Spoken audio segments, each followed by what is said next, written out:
வணக்கம். இன்னைக்கு நாம ஒரு மிக முக்கியமான அரசியல் மாற்றத்தை பத்தி பார்க்க போறோம். ஒரு அரசியல் வியூக பார்வையாளரா இதை நான் பார்க்கும்போது எனக்கு ரொம்பவே ஆச்சரியமா இருக்கு.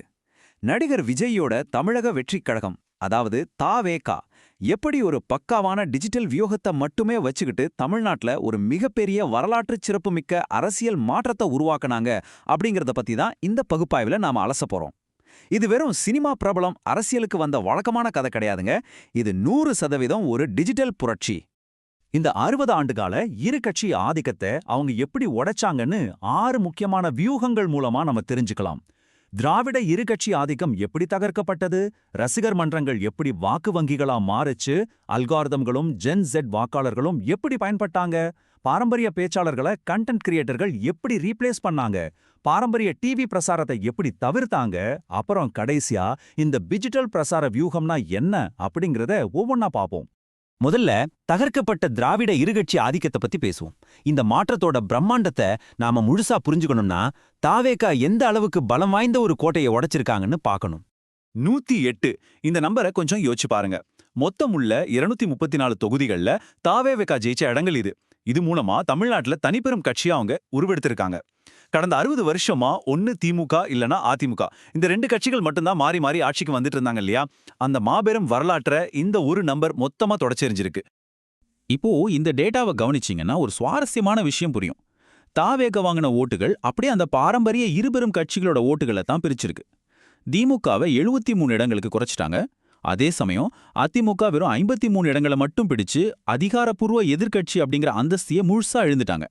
இது சாதாரணமான ஒரு அரசியல் மாற்றம் இல்ல, இது ஒரு மிகப்பெரிய சுனாமி. அடுத்து இந்த ரசிகர் மன்றங்கள் எப்படி வாக்கு வங்கிகளா மாறுச்சுன்னு பார்க்கலாம். இந்த பிரம்மாண்டமான வெற்றி ஏதோ திடீர்னு உருவான ரசிகர்களோட கொண்டாட்டம்னு நீங்க நினைச்சா அதுதான் தப்பு.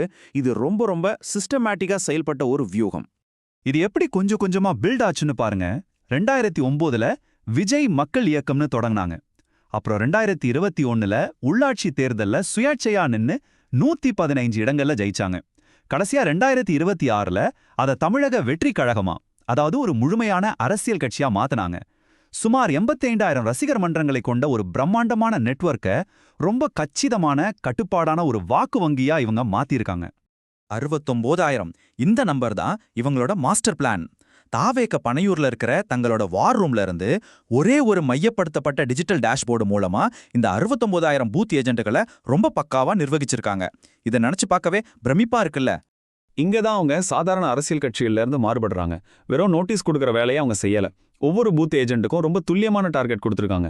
ஒரு ஏஜென்ட் 200 குடும்பங்களை நேர்ல சந்திக்கணும், முதல் முறை வாக்காளர்கள் யார் யாருன்னு கண்டுபிடிக்கணும், உள்ளூர் பிரச்சனைகளை தலைமைக்கு உடனே சொல்லணும், சோஷியல் மீடியாவில் அவங்க எப்படி ரியாக்ட் பண்றாங்கன்னு பார்க்கணும்னு அசைன்மெண்ட் கொடுத்துருக்காங்க. நேரடி களப்பணியும் மாபெரும் டிஜிட்டல் தொழில்நுட்பத்தையும் ரொம்ப சிறப்பா இணைச்சிருக்காங்க. இப்போ 3வது முக்கியமான விஷயத்துக்கு வருவோம். அல்காரிதம்கள் மற்றும் ஜென் Z வாக்காளர்கள். இவங்களோட வெற்றிக்கு மிக முக்கிய காரணமே இன்னைக்கு இருக்கிற இளைஞர்கள் அதிக நேரம் செலவிடுற டிஜிட்டல் ஸ்பேஸை இவங்க மொத்தமா ஆக்கிரமிச்சதுதான். 1,16,00,000 வாக்காளர்கள். இவங்க எல்லாமே 18ல இருந்து 30 வயசுக்கு உட்பட்டவங்க. மொத்த வாக்காளர்கள்ல கிட்டத்தட்ட 1/5 பங்கு இவங்க தான். இந்த மாபெரும் இளைய சமுதாயத்தை தான் தாவேகா தங்களோட அல்காரிதம் மூலமா முதன்மை இலக்கா வச்சு குறிவச்சாங்க. இந்த இடத்துல பழைய பிரச்சார முறைக்கும் தாவேகாவோட செயற்கை நுண்ணறிவு, அதாவது AI பிரச்சார வியூகத்துக்கும் உள்ள வித்தியாசத்தை நீங்க கட்டாயம் பார்க்கணும்.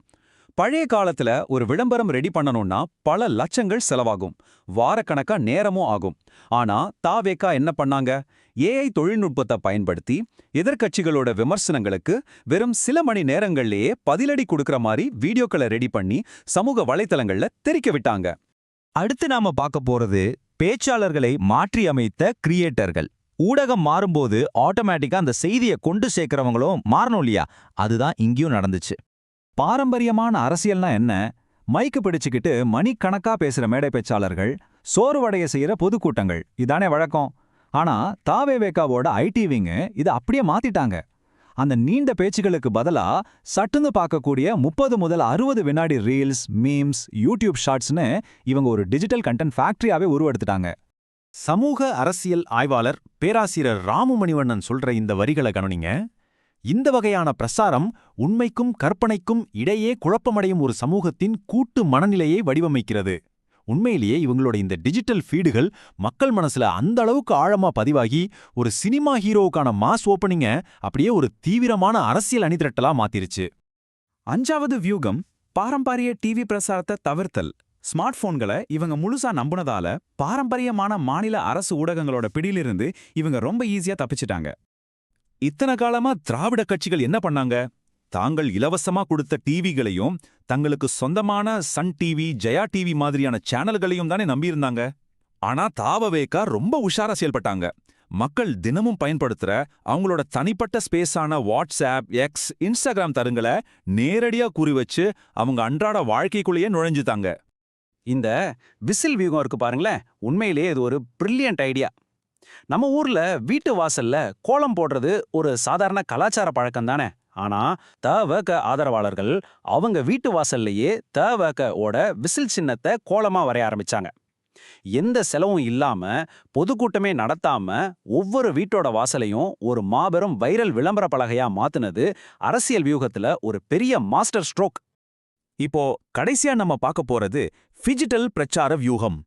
இந்த டிஜிட்டல் டெக்னிக்ஸ் எல்லாம் ஒன்னு சேர்ந்து எப்படி ஒரு முற்றிலும் புதிய பிரச்சார பாணியை உருவாக்கிச்சுன்னு இப்போ பார்க்கலாம். முதல்ல டிஜிட்டல் அப்படின்னா என்ன? பிசிக்கல் மற்றும் டிஜிட்டல் இது ரெண்டோட கலவை தான் இந்த டிஜிட்டல். கட்சிக்கு ஒரே ஒரு ஸ்டார் வேட்பாளர் தான் இருக்கிறாரு. அவரை மட்டும் வச்சுக்கிட்டு 234 தொகுதிகளையும் எப்படி கவர் பண்றது? இந்த மாபெரும் சவால குறைவான நேரடி வருகை மற்றும் அதிகமான ஹை டெஃபினிஷன் ஹாலோகிராம் தொழில்நுட்பம் மூலமா தவேக ரொம்ப ஸ்மார்ட்டா கையாண்டாங்க.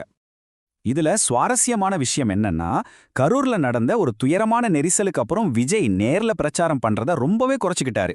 கிட்டத்தட்ட 90% தொகுதிகளுக்கு அவர் போகவே இல்ல, ஹாலோகிராம்களை மட்டும்தான் நம்பியிருந்தாரு. ஆரம்பத்துல இது ஒரு பின்னடைவா பார்க்கப்பட்டாலும் மார்க்கெட்டிங்ல சொல்ற மாதிரி ஒரு சப்ளை அண்ட் டிமாண்ட் லாஜிக் இங்க பக்காவா ஒர்க் அவுட் ஆச்சு. அவர் நேர்ல வராததாலேயே அவரை பார்க்கணுங்கிற எதிர்பார்ப்பு எக்கச்சக்கமா எகிரிடுச்சு. அந்த வெற்றிடத்தை டிஜிட்டல் பிரச்சாரம் நிரப்பிடுச்சு. இப்போ நம்ம முன்னாடி இருக்கிற மிகப்பெரிய கேள்வி இதுதான். 60 வருஷ கால அரசியல் கோட்டைய அல்காரிதம்களையும் கண்டென்ட் கிரியேட்டர்களையும் வச்சு தாவேக உடைச்சிட்டாங்கிறது மறுக்க முடியாத உண்மை. ஆனா வெறும் டிஜிட்டல் வார் ரூமை மட்டும் வச்சுக்கிட்ட சமாளிச்சவங்க மாநில தலைமைச் செயலகத்துக்குள்ள நுழையும் போது இந்த அல்காரிதம் சார்ந்த வியூகம் நிஜ உலகத்துல ஒரு சிறப்பான நிர்வாகமா மாற முடியுமா? அரசியல் இனி தெருமுனைகள் இல்ல, நம்ம உள்ளங்கையில இருக்கிற ஸ்மார்ட் போன்ல தான் தீர்மானிக்கப்படுதுன்னு இந்த கேஸ் ஸ்டடி நமக்கு ரொம்ப தெளிவா உணர்த்துது. ஆனா மக்களின் அன்றாட பிரச்சனைகளையும் ஆட்சி நிர்வாகத்தையும் இதே அல்காரிதம் தீர்த்து வைக்குமா? சிந்தித்து பாருங்கள்.